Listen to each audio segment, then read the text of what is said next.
प्यारे विद्यार्थियों, cell biology की स्टडी में आज हम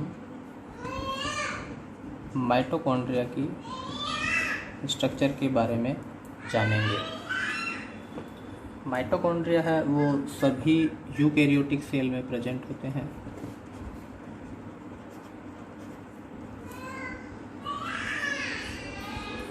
इन्हें हम शुरू की क्लास से ही पढ़ते आ रहे हैं कि ये powerhouse of the cell है।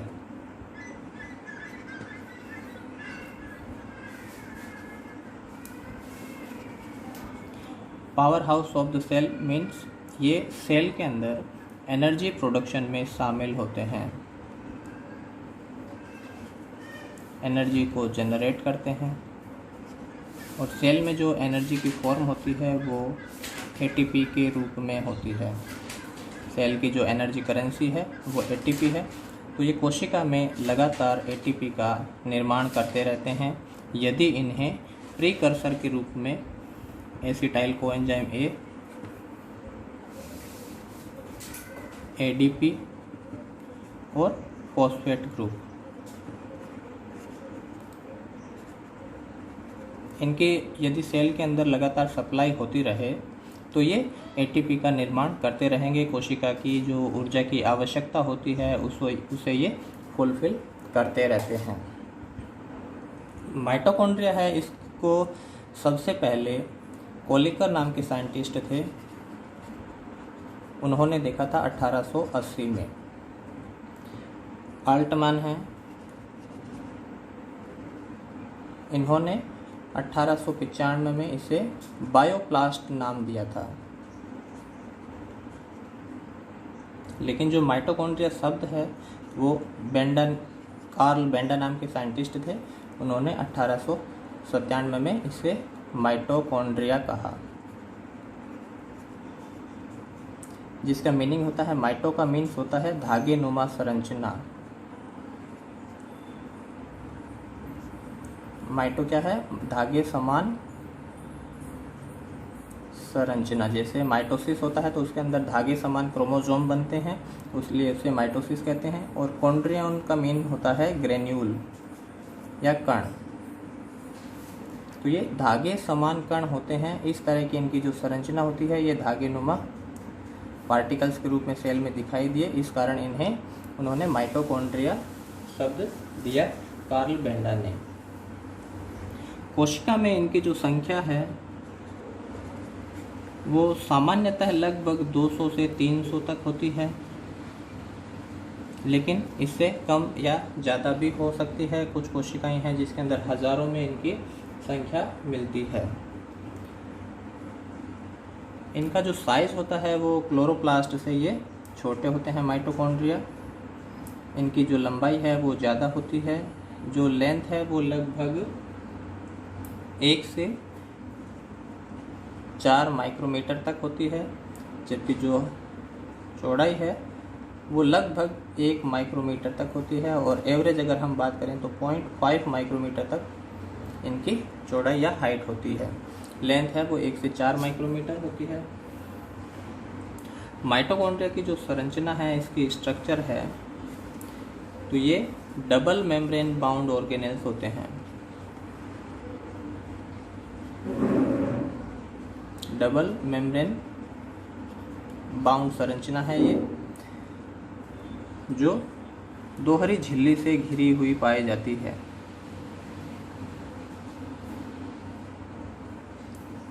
क्लोरोप्लास्ट के समान ही इसमें भी डबल मेम्ब्रेन संरचनाएं पाई जाती है। आउटर मेम्ब्रेन और उसके अंदर की तरफ होती है इनर मेम्ब्रेन। जो इनर मेम्ब्रेन होती है उसमें इसमें फोल्डिंग पाई जाती है, इन्विजिनेशन पाया जाता है। ये इसलिए होता है क्योंकि जो माइटोकॉन्ड्रिया का मुख्य काम होता है एनर्जी प्रोडक्शन करना, तो एनर्जी प्रोडक्शन या एटीपी का जो निर्माण होता है उसके मुख्य स्थल उसकी इनर मेम्ब्रेन की सरफेस होती है।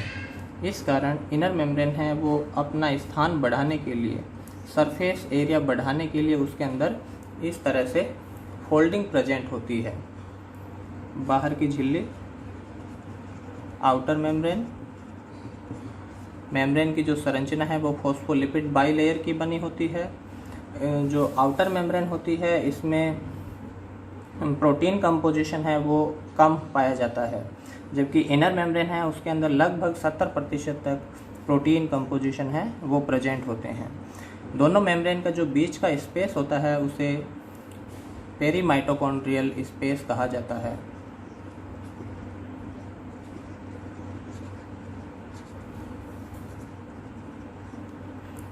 और सबसे आंतरिक भाग जिसे क्लोरोप्लास्ट में हम स्ट्रोमा कहते हैं, इसमें भी स्ट्रोमा या इसको हम मैट्रिक्स कह सकते हैं। तो ये इसकी बेसिक संरचना है। दो डबल मेम्ब्रेन बाउंड संरचना होती है। इसके मैट्रिक्स भाग है, इसमें भी इसका एक सिंगल सर्कुलर डीएनए है वो उपस्थित रहता है, और डीएनए की प्रेजेंस के कारण इसे भी सेमी ऑटोनोमस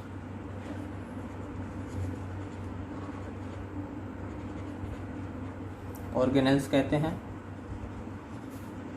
ये भी क्या है, double membrane bound semi autonomous organelles है, क्योंकि इसमें इसका खुद का स्वयं का डीएनए उपस्थित होता है, जिसकी वजह से ये अपने प्रोटीन का निर्माण खुद कर सकता है। और प्रोटीन निर्माण के लिए इनमें राइबोसोम्स है वो प्रेजेंट होते हैं। राइबोसोम्स है वो प्रोकैरियोट्स के समान 70S टाइप के होते हैं, जो मैट्रिक्स भाग में बिखरे हुए पाए जाते हैं।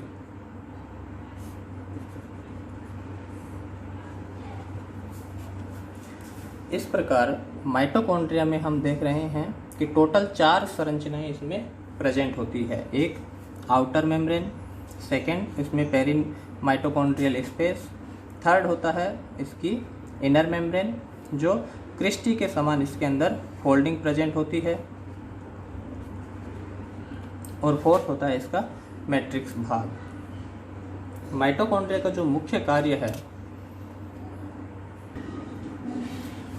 इसका जो मुख्य कार्य है रेस्पिरेशन के द्वारा एटीपी का निर्माण करना। तो इससे जुड़े हुए रेस्पिरेशन से संबंधित जो भी एंजाइम्स होते हैं वो इसके मैट्रिक्स भाग में उपस्थित रहते हैं। इसके अलावा एटीपी निर्माण के लिए इसकी जो इनर मेम्ब्रेन होती है उसमें विशेष प्रकार की संरचनाएं उपस्थित रहती है, जैसे हमने क्लोरोप्लास्ट में भी देखा था कि F0 F1 पार्टिकल्स होते हैं। इसमें भी उसी तरीके से इसकी क्रिस्टी में आंतरिक सरफेस की तरफ F0 F1 पार्टिकल्स है वो पाए जाते हैं, और इनको ऑक्सीसोम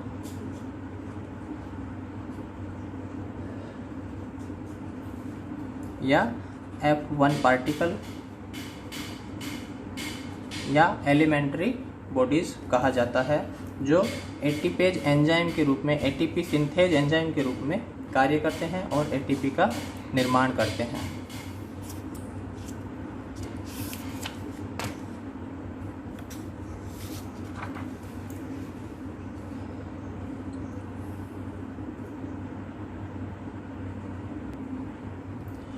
माइटोकॉन्ड्रिया की संरचना में हमने देखा था कि इसके 4 भाग होते हैं।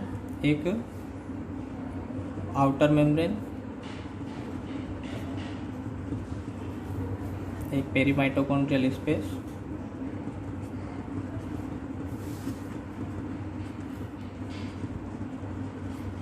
एक इनर मेम्ब्रेन या क्रिस्टी,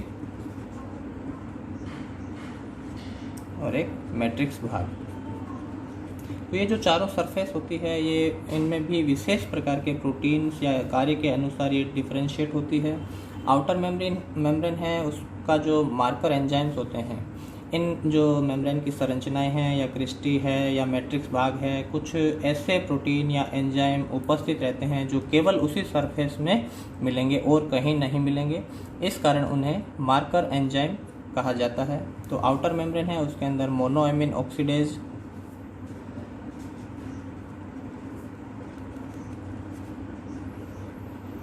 एंजाइम उपस्थित होता है। पेरीमाइटोकॉन्ड्रियल स्पेस है, इसका मुख्य कार्य होता है कि ये हाइड्रोजन आयन या प्रोटॉन्स होते हैं, इनको स्टोर करने का ये कार्य करता है।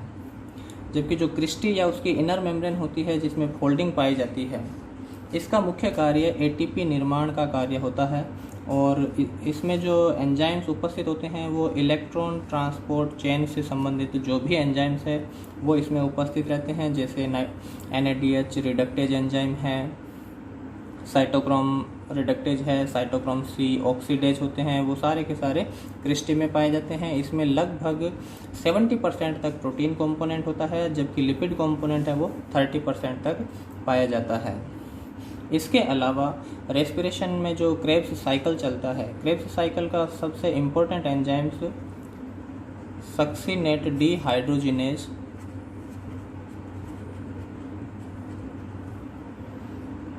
ये माइटोकॉन्ड्रिया की इनर मेम्ब्रेन में उपस्थित रहता है, जबकि ये क्रेब्स साइकिल को लिंक करने का कार्य करता है, जो इनर मेम्ब्रेन के साथ में अटैच रहता है।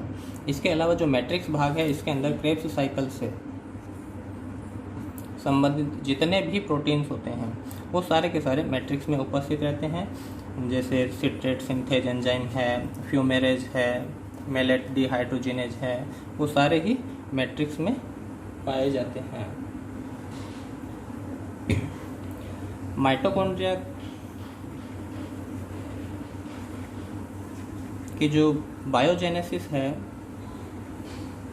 या इसकी उत्पत्ति है, बायोजेनेसिस, इनका निर्माण किस तरीके से होता है, तो दो तरीके से इनका निर्माण हो सकता है। पहला है बायोजेनेसिस के द्वारा कि पुराने माइटोकॉन्ड्रिया में डिवीजन के द्वारा इनका निर्माण होता है, जबकि दूसरे टाइप का है सिंथेसिस, वो है de novo synthesis. De novo synthesis में बिल्कुल नए सिरे से माइटोकॉन्ड्रिया का निर्माण होता है। दोनों ही तरीके से साइंटिस्ट ने प्रूव कर रखा है कि बायोजेनेसिस के द्वारा भी माइटोकॉन्ड्रिया की उत्पत्ति होती है और डी नोवो सिंथेसिस के द्वारा भी माइटोकॉन्ड्रिया की उत्पत्ति होती है। जैसे यीस्ट कोशिकाएं हैं, यीस्ट कोशिका को यदि हम एनाएरोबिक एनवायरनमेंट में रखते हैं तो उसमें माइटोकॉन्ड्रिया अब्सेंट होते हैं, और जैसे ही उसको एरोबिक एनवायरनमेंट में रखा जाएगा तो उसमें माइटोकॉन्ड्रिया होते हैं वो दिखाई देने लगते हैं, जिनका निर्माण है वो डी नोवो सिंथेसिस के द्वारा स्वतः ही कोशिका में हो जाता है। नेक्स्ट क्लास में हम एंडोमेम्ब्रेन सिस्टम के बारे में पढ़ेंगे।